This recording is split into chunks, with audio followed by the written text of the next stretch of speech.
Everything began with subtle suspicions. The kind that are so small and quiet you almost convince yourself they aren't even there. My wife, Melanie, had started acting different. Not in a big, dramatic way, nothing you could immediately put your finger on. But there was a shift. Tension. She moved around the house like someone on edge, as if invisible eyes were tracking her every step. Sometimes she would glance over her shoulder, her brow furrowing slightly, as though a shadow had startled her. At other times, she would lower her voice mid-sentence, as though she were revealing some great secret, even if we were the only ones in the room. At first, I didn't think much of it. Maybe it was just one of those phases people go through. We'd been married for 10 years, and you get used to each other's quirks, the little changes that come and go like the seasons. But this was different. She stopped saying much at all. Conversations that used to flow so naturally now felt forced, as though she were carefully measuring every word before it left her lips.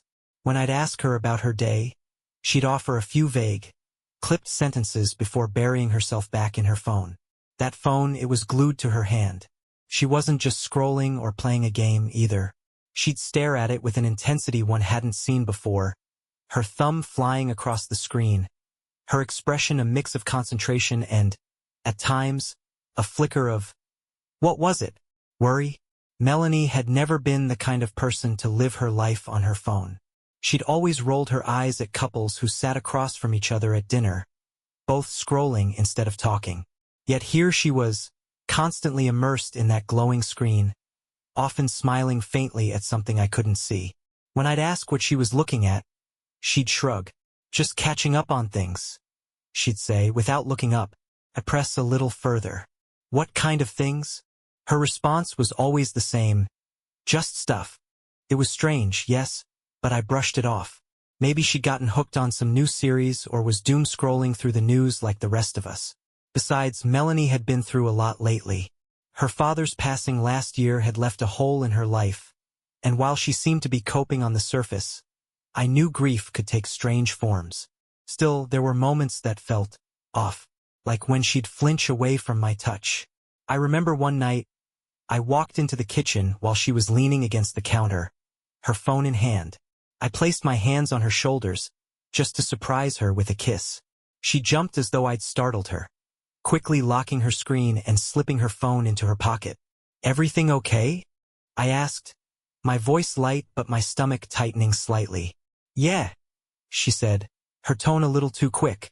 You just startled me, that's all. I wanted to believe her, but the air between us felt heavy, like an invisible wall had sprung up out of nowhere.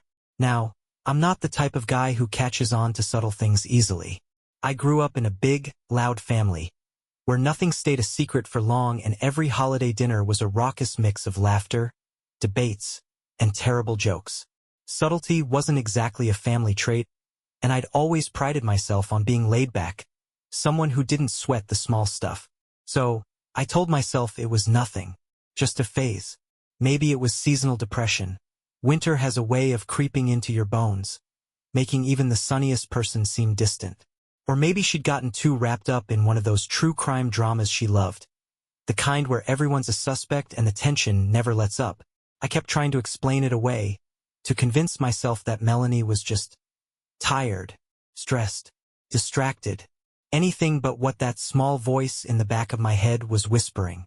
As luck or fate would have it, I had a work trip coming up. A week-long conference in Denver, something I couldn't get out of even if I wanted to. Part of me was reluctant to leave. Another part felt a flicker of relief. Maybe some time apart would give Melanie the space she seemed to need. Or maybe, if I'm being honest, I just needed the break. I told her about the trip over dinner one night. She barely looked up from her plate, nodding as though I'd mentioned running to the store for milk. Will you be okay while I'm gone? I asked, watching her closely. Of course, she said, too quickly, her eyes darting back down to her food. I wanted to believe her. I wanted to believe everything was fine, that this unease in my chest was just me being paranoid. But as I packed my suitcase the night before my flight, I couldn't shake the feeling that I was walking away from something important, that maybe, when I came back, everything would be different. What I didn't know was how right I was. Because 3 days into that trip, My world shattered into pieces I couldn't even begin to put back together. It was the third day of my business trip and everything seemed routine, at least on the surface. I'd spent the day shuffling between conference panels and networking sessions, pretending to care about sales projections and team-building exercises while my mind wandered back home. Despite Melanie's insistence that everything was fine, her distant behavior had been gnawing at me. That evening, I was in my hotel room, sprawled out on the stiff beige couch, scrolling through emails on my laptop. My phone buzzed on the coffee table, the screen lighting up with an unknown number. At first, I ignored it, thinking it was one of those spam calls about extended warranties.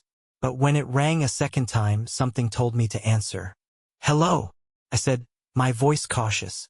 "Mr. Harris?" The voice on the other end was brisk, authoritative. A man's voice, calm yet carrying an urgency that made my heart skip. "Yes, speaking. Who is this?" "This is Officer Daniels with the local police department," he said, and immediately my stomach dropped. "We need you to return home as soon as possible." I froze, the room suddenly too quiet. The only sound was the faint hum of the heater. What's going on?" I stammered, my mind racing through worst-case scenarios. Had there been an accident? Was Melanie hurt? Or worse? The officer hesitated, as if weighing his words carefully. "I can't discuss the details over the phone, but it's imperative that you come to the station. We need to speak with you about an ongoing investigation." "Investigation?" I echoed, my voice rising. "What kind of investigation? Is my wife okay? Did something happen to her?" "Your wife is fine," Daniels replied, though his tone wasn't exactly reassuring. "But we need you to come in as soon as possible." They wouldn't say more. They didn't have to. My mind was already painting grim scenarios, each one worse than the last. I barely remember throwing my things into my suitcase. My hands were shaking so badly I couldn't zip the bag on the first try. The flight home felt endless, each hour dragging on like a lifetime. I kept glancing at my phone, half expecting another call, but it stayed silent. That silence was worse than any words they could have said. By the time my plane landed, I was a mess. My shirt was wrinkled from being slept on during the flight, my hair was sticking up in odd angles, and my eyes were bloodshot from the lack of sleep. But none of that mattered. I drove straight to the police station, my heart hammering against my ribs. As I parked the car, I sat for a moment, gripping the steering wheel and trying to steady my breathing. Whatever this was, I told myself it had to be a misunderstanding. Maybe they had the wrong person. Maybe Melanie had seen something, reported it, and got caught up in the chaos. She'd always been curious, almost to a fault. But as soon as I walked into the station and saw the grim expressions of the officers waiting for me, I knew I was wrong. "Mr. Harris, thank you for coming," Officer Daniels said, gesturing for me to follow him. His demeanor was polite but distant, as if he were trying not to give too much away. "What's going on?" I demanded as we walked down a sterile hallway. "Why am I here? Is Melanie okay?" "She's not in any immediate danger," Daniels replied, opening a door to a small, windowless room with a single table and 2 chairs. "Please have a seat." I sat down reluctantly, my palms sweating. Daniels placed a file folder on the table in front of him, its contents hidden behind the thin cardboard. He didn't open it right away, which only added to my growing anxiety. "We've come into possession of some material," he began slowly, his eyes scanning my face. "Material that involves your wife, Melanie." I blinked, confused. "Material? What do you mean? What kind of material?" Daniels didn't answer immediately. Instead, he opened the folder and pulled out a series of photographs, sliding them across the table toward me. My stomach lurched as I looked down. The images were blurry but unmistakable. They showed Melanie, our living room unmistakable in the background, surrounded by several people I didn't recognize. She looked happy. Too happy. There was laughter frozen on her face, but the nature of the gathering wasn't what you'd call wholesome. "What is this?" I asked, my voice cracking. Daniels cleared his throat. "We've been investigating a series of incidents involving unauthorized adult gatherings being filmed and distributed online. I stared at him, my brain refusing to process his words. Are you saying my wife is involved in this? He hesitated, then nodded. We have reason to believe that she's a key participant. The videos were recorded in your home, Mr. Harris. I leaned back in the chair, my chest tightening as if all the air had been sucked out of the room. No, I muttered. No, that's impossible. There's no way Melanie would. She wouldn't do something like this. Daniels didn't respond. He didn't have to. The evidence in front of me spoke louder than any words ever could. We're still piecing together the full extent of what's happened, he said carefully. But we thought it was important to inform you as soon as possible. Couldn't breathe. Couldn't think. All I knew was that my life, the life I thought I had, was unraveling right before my eyes. I sat there in the sterile room, the fluorescent lights humming faintly above me, as Officer Daniels placed a laptop on the table. My hands gripped the edge of the chair so tightly that my knuckles turned white. My breathing was shallow, and my heart raced as though trying to escape the inevitable blow. Daniels opened the laptop, its screen casting a cold, bluish light in the dim room. He hesitated for a moment before glancing at me. Mr. Harris, I need to warn you. What you're about to see is explicit. If at any point you want me to stop, just say so. I didn't respond. Couldn't. I just nodded, my throat too dry to form words. With a click, the first video began to play. The screen lit up with an image that made my stomach twist into knots. It was my living room, our living room, the one I had painstakingly decorated with Melanie after we bought the house. I recognized the soft gray sofa, the rug we'd argued over in a furniture store, even the family photos on the wall. It was unmistakably ours, but what was happening in the frame turned my world upside down. There she was, Melanie, wearing nothing but an inviting smile, seated on the edge of the coffee table. Surrounding her were two men, both strangers to me. One was pouring wine into her glass while the other was sitting far too close, his hand resting on her thigh. Support the channel by subscribing. It really makes a difference. They were laughing, the kind of laughter that felt too intimate, too shared. The scene escalated. The laughter turned into whispers, her glass of wine forgotten as the man beside her leaned in, brushing her hair away from her face. The other man joined in, his hand tracing a line down her arm. Melanie didn't pull away. She didn't look uncomfortable. In fact, she seemed to relish the attention, her movements fluid, her expression daring. I wanted to look away. Every fiber of my being screamed at me to shut the laptop, to end this nightmare right there. But I couldn't. I was rooted to the spot, trapped in some sick combination of disbelief and devastation. The camera shifted slightly, capturing a better angle of what was happening. It was clear that this wasn't some accidental recording. The camera was deliberately set up, the lighting adjusted to highlight every detail. This wasn't just a moment of indiscretion. It was planned, staged. My chest tightened as the scene grew more explicit. The men were no longer just sitting beside her. They were involved in ways I couldn't have imagined in my darkest nightmares. Melanie didn't just allow it. She orchestrated it. Her gaze flicked toward the camera several times, her lips curling into a smile, as though she were performing for an unseen audience. Daniels paused the video, his voice cutting through the silence like a blade. Mr. Harris, I need to remind you that you can stop at any time.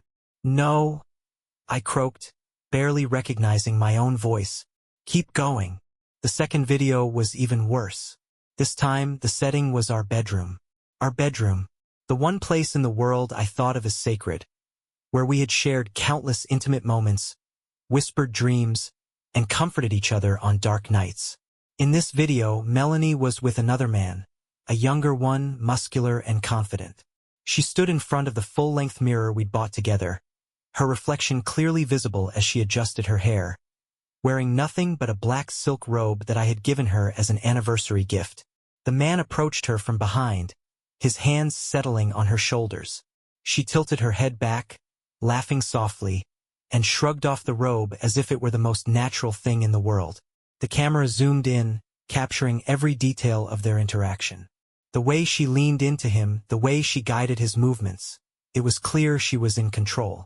I clenched my fists, my nails digging into my palms as the scene unfolded. This wasn't just a betrayal of our marriage. It was a mockery of everything I thought we stood for.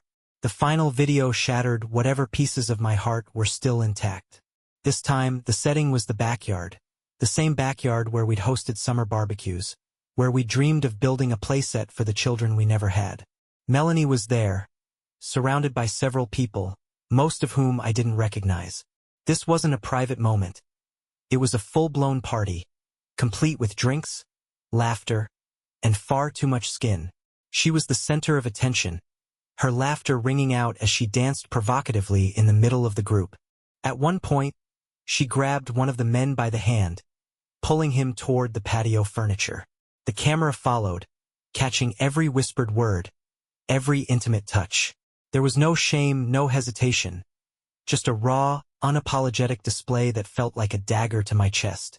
Daniels paused the video again, his expression neutral but his eyes filled with something I couldn't quite place. Pity, maybe.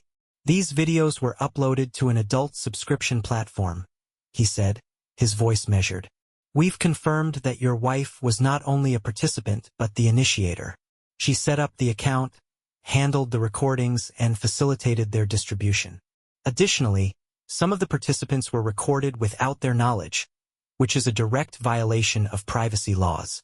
I couldn't speak, couldn't even breathe. She's facing charges for illegal distribution of adult content and invasion of privacy, Daniels continued. The penalties include a significant fine and 3 years of probation. I sat there, my world spinning, my heart shattered into a million pieces. This wasn't just a betrayal. It was the complete destruction of everything I thought I knew about the woman I'd loved. After the videos, the evidence, and the gut-wrenching revelations, there was no coming back. My marriage, once built on trust and shared dreams, lay in ruins. I walked out of that police station a different man, the weight of betrayal pressing down on my shoulders like an anchor. When I got home that night, Melanie wasn't there. Her car was gone, and the house was eerily quiet, like the walls themselves had absorbed the chaos. I sat on the edge of our bed, my bed now, and stared at the empty space where she used to sleep. Everything in the room felt tainted. The pillows, the blankets, even the pictures on the dresser seemed like relics of a life that no longer existed. The next morning, I called a lawyer. The process was both faster and more painful than I'd expected.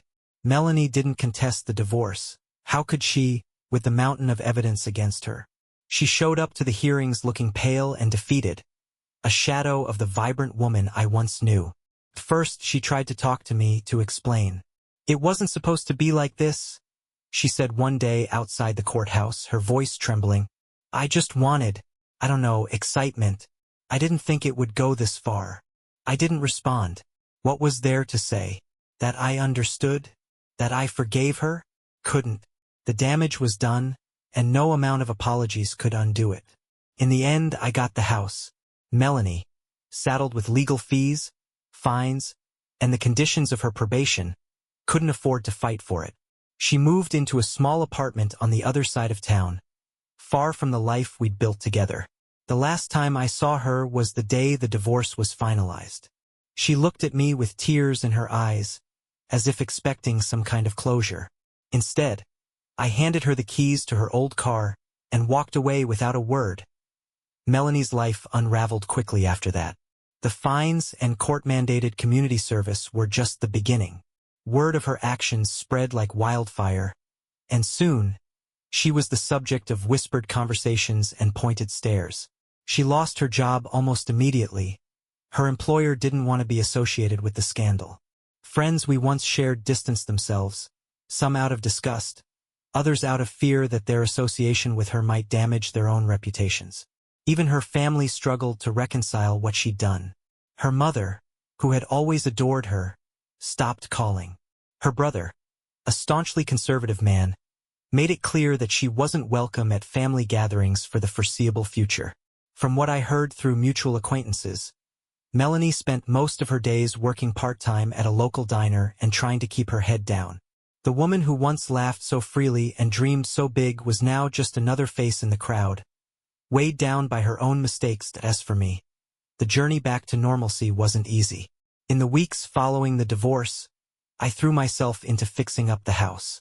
I repainted the walls, replaced the furniture, and donated anything that reminded me of her. It was cathartic, like scrubbing away the remnants of a bad dream. I started therapy shortly after. At first, I was hesitant. Sitting in a room and spilling my emotions to a stranger felt unnatural. But my therapist, Dr. Collins, had a way of listening that made me feel heard for the first time in months. He helped me process the anger, the betrayal, and the self-doubt that had crept in like a poison. "You're not responsible for her choices," he told me during one session. "She made those decisions. Now, it's up to you to decide how to move forward." And I did. Slowly but surely, I found myself again. I rediscovered old hobbies, woodworking, hiking, even a little photography. I started spending more time with friends, people who had stuck by me through the chaos. One of them, Greg, invited me on a weekend camping trip that turned into a much-needed escape. There's something about being surrounded by nature, the crisp air and the sound of rustling leaves, that makes everything feel simpler. Work became a refuge too. I took on new projects, threw myself into building a better future. My boss noticed the change and offered me a promotion, which came with a larger office and more responsibility. It felt good to focus on something productive, something that wasn't tied to the wreckage of my past. About a year after the divorce, I met someone new. Her name is Emily, and she's the kind of person who lights up a room just by walking into it. We met at a community volunteer event, of all places, and hit it off immediately. Unlike Melanie, Emily is grounded, honest, and compassionate. She's an elementary school teacher with a passion for gardening and an infectious laugh that reminds me of everything good in the world. When I finally told her about my past, about the betrayal and the pain, she didn't flinch. Instead, she took my hand and said, "That sounds awful, but it's clear you've grown so much from it. I'm glad I met you now." For the first time in years, I felt hopeful. Strange, thinking about the life I had with Melanie. Sometimes it feels like it happened to someone else, like I'm watching a movie of someone else's heartbreak. Other times, the memories creep in uninvited. A familiar smell, a song on the radio, and I'm reminded of everything we lost. But I've learned to let go, to forgive, not for her sake, but for mine. Holding on to anger only anchors you to the past, and I refuse to let her choices define my future. Now, when I sit on my porch with a cup of coffee in hand, watching the sunrise paint the sky in hues of orange and pink, I feel a peace I never thought I'd find again. Life didn't turn out the way I planned, but maybe that's okay. Sometimes, the broken pieces come together to make something even more beautiful. Support the channel by subscribing. It really makes a difference.